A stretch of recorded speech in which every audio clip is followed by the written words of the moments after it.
Today's word vitamin is deprivation. But under the umbrella of emotional fitness, when I talk about deprivation, of course I'm talking about emotional deprivation. Now back in the 1950s, a Dutch psychiatrist, Anna Cheroux, created a term for deprivation as a heart wound, and she called it frustration neurosis.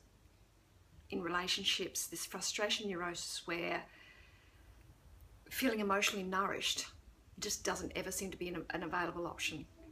And of course, when we have problems of disconnection with our significant others, and that includes our children and our family members, we can't change them. But the good news is we can heal and change ourselves. So if you get a chance to read the word vitamin today, I've written in a little bit of detail about the 3 key areas that this amazing woman wrote about and how they might relate to you or someone you care about. Now, so the first one is when we're looking at deprivation, there's a deprivation of nurturance.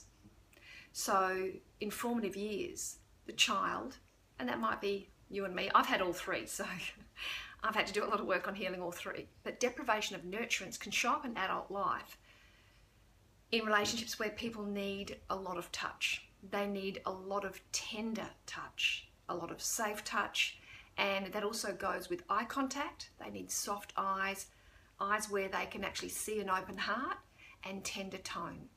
So people that haven't felt nurtured, and the way we nurture those we love is through touch, tone, and eye contact. That's the invisible language of the heart. A loving tone, loving touch, and loving eyes. So that's the first one. Deprivation. I think I need more caffeine this afternoon. Deprivation of nurturance. The second one is deprivation of empathy.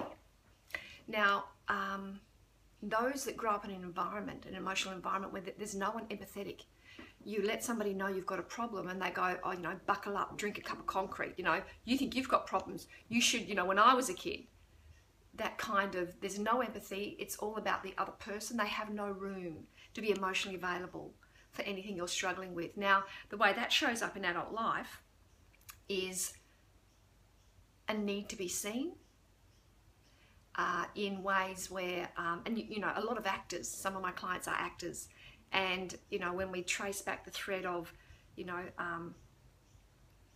for some of them that are having crises around intimacy, you know, I've had one of my clients say, who's an actor, that the only place that they feel that they are truly safe is on the stage, because behind the armory of the role that they're playing, they can feel, because it hasn't been safe to feel in their formative years, because there's been nobody with empathy.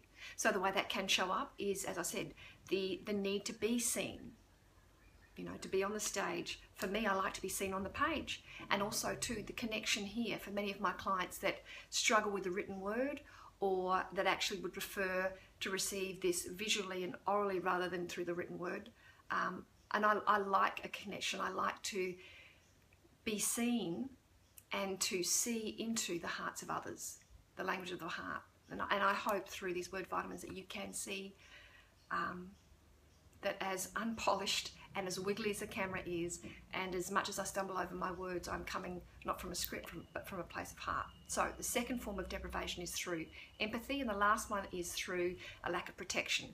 So people that don't feel safe, so that's financially safe, emotionally safe, physically safe, often will be quite obsessive or quite controlling around safety, and that can show up in, you know, financial security, always measuring everything by how safe you are financially, and, you know, with your dwelling and your home, and also too through fidelity. So there may be people that are hyper vigilant around anyone coming in on their emotional territory. So there's some things to look at there if you feel that emotional deprivation is something that might be an issue in your life or in the life of someone you love.